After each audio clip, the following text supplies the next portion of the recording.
My mom texted me the night before my housewarming. We'll skip it. Your sister just moved too.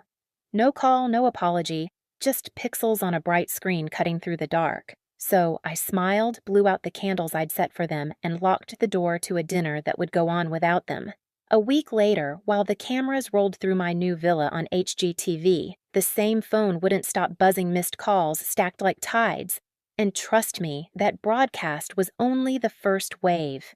Before I tell you what came next, tell me, have you ever been quietly erased by your own family? When I was 8, Christmas morning always started with the sound of my mother's heels on tile and the smell of cinnamon rolls. Chloe, my younger sister, would already be sitting by the tree ribbons tangled in her hair, smiling like the sun itself had chosen her first.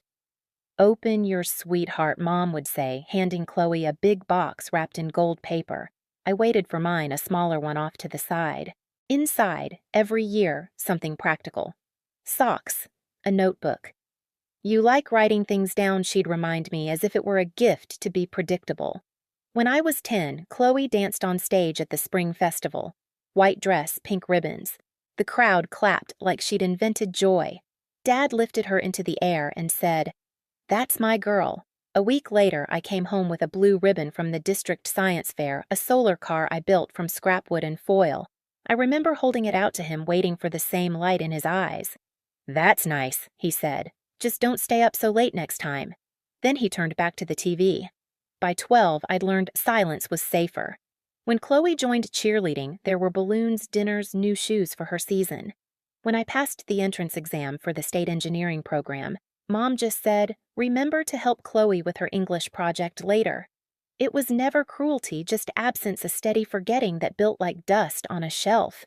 I found my place in the old shed behind our house where the smell of cedar and rust filled the air.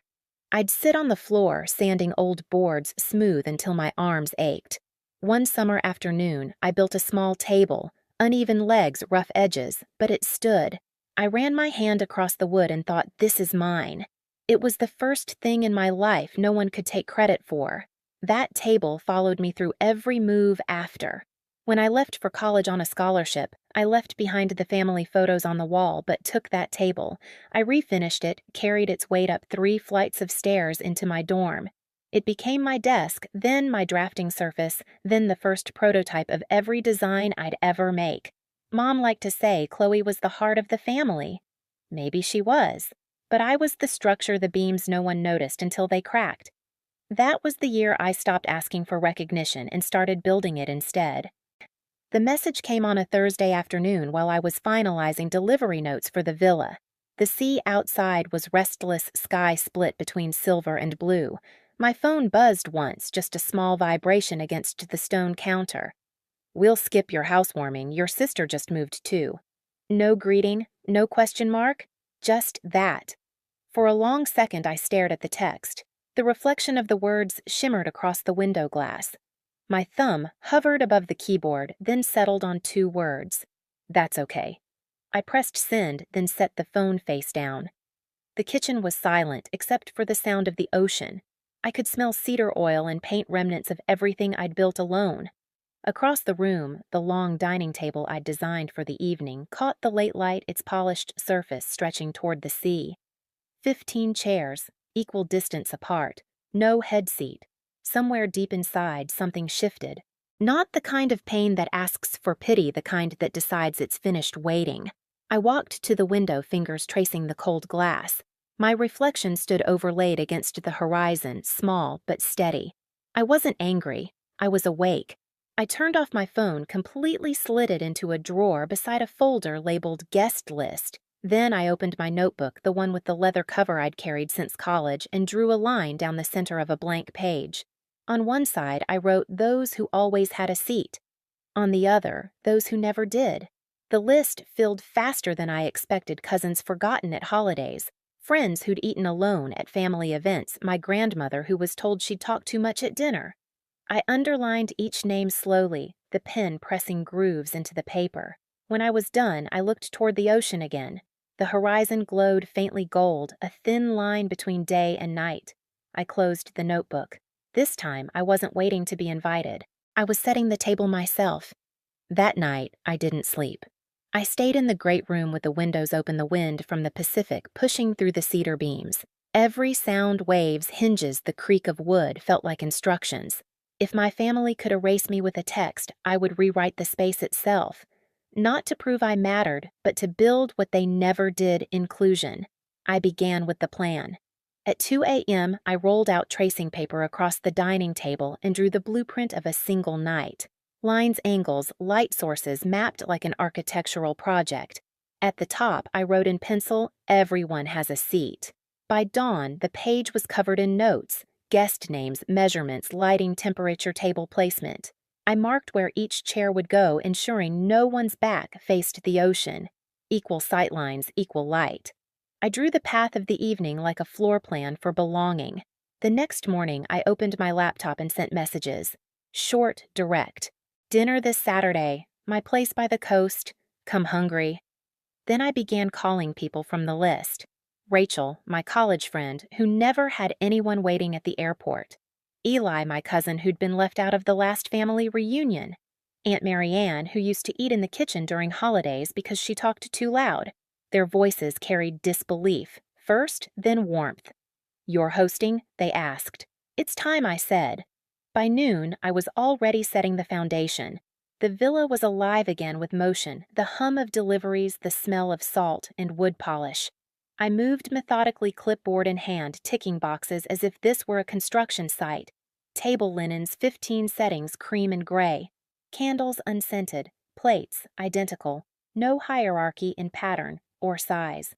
At the hardware store in town, I bought twine for hanging bulbs, marine grade clips, and a roll of waterproof cloth.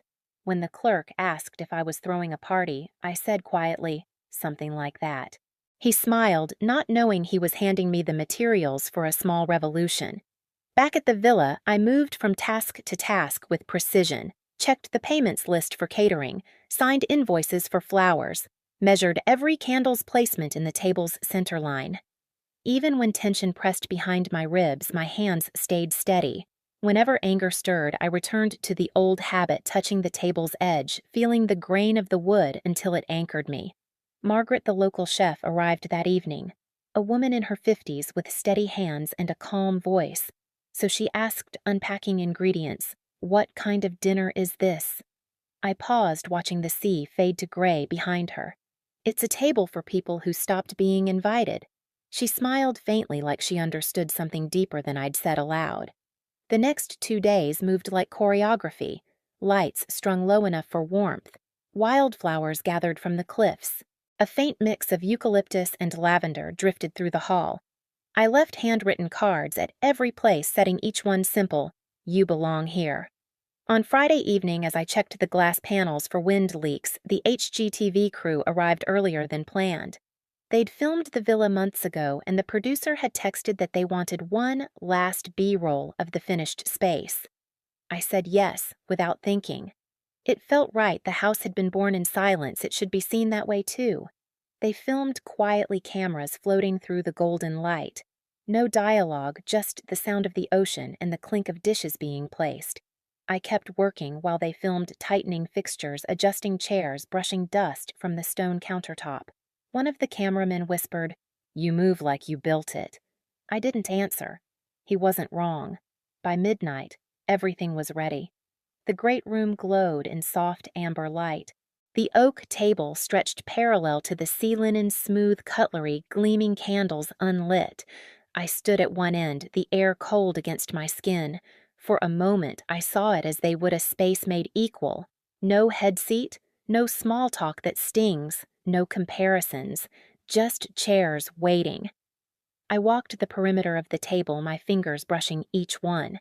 15 touches, small, deliberate. It was the same rhythm I used when inspecting beams for strength. Tap, press, move on. The sound of my own breath echoed against the glass. When I reached the final chair, I stopped. Outside, the waves hit the cliffs harder, as if rehearsing the soundtrack for what was coming. I checked my list one last time. Guests confirmed, deliveries settled, payments logged, every detail balanced, every task complete. The next evening, the first headlights wound up the hill.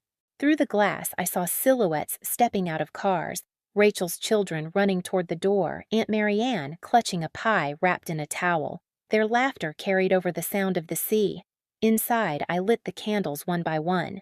The flames swayed gently, reflecting in the glass wall until it looked as if the whole horizon were alive with light. The table waited wide and even.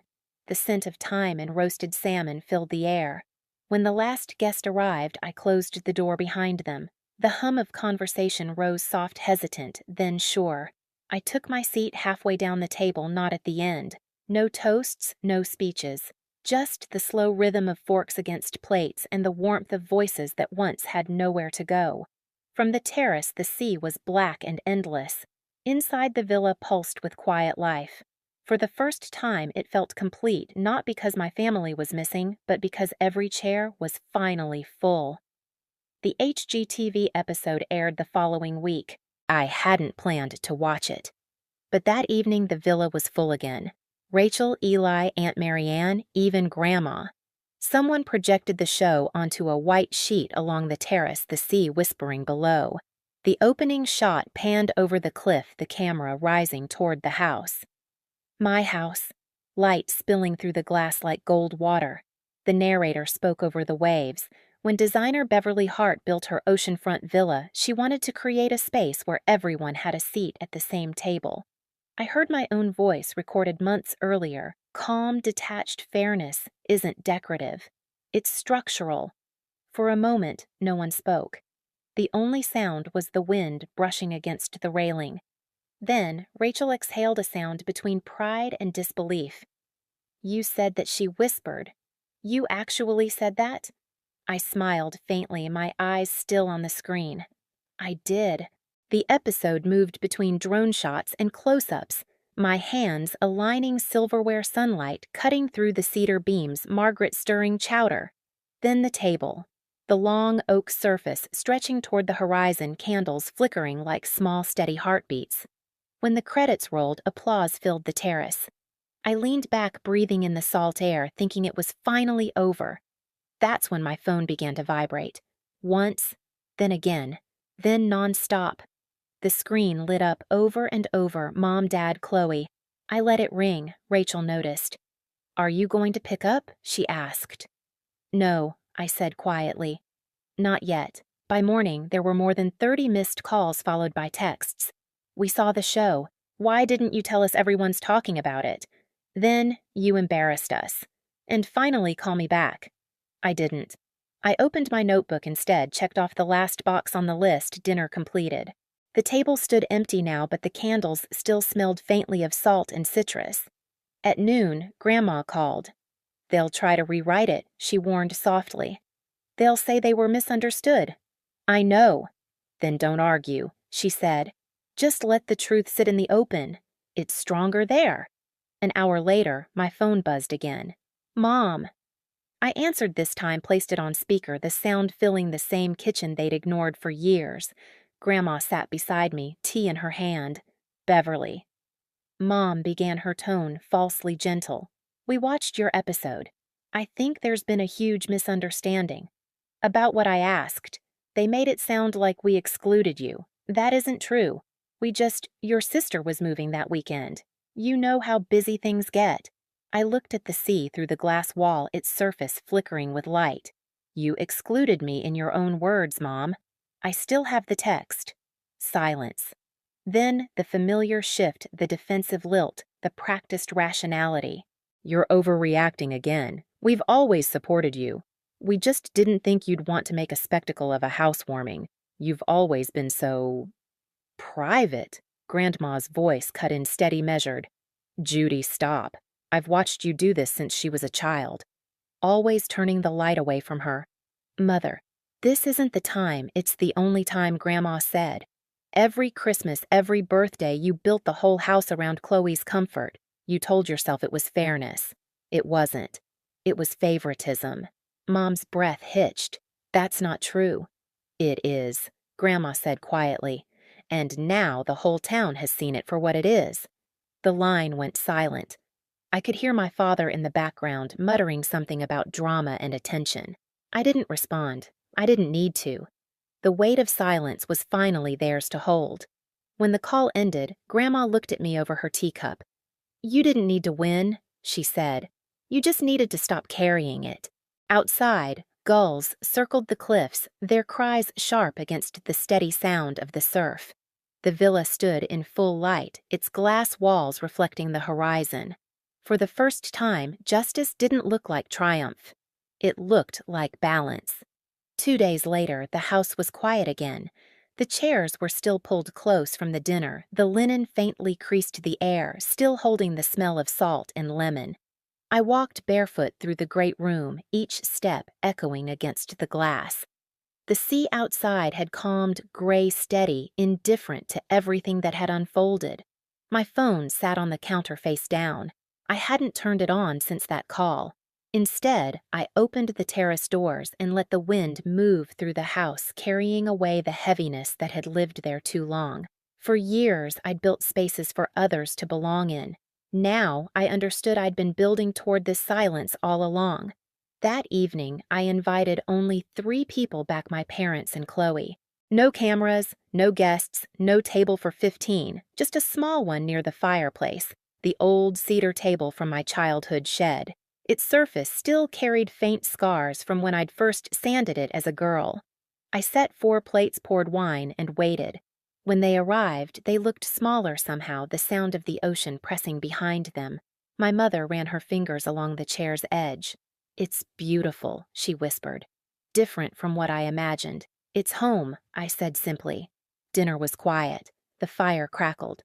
My father complimented the food. Chloe stared at the table, her voice finally soft.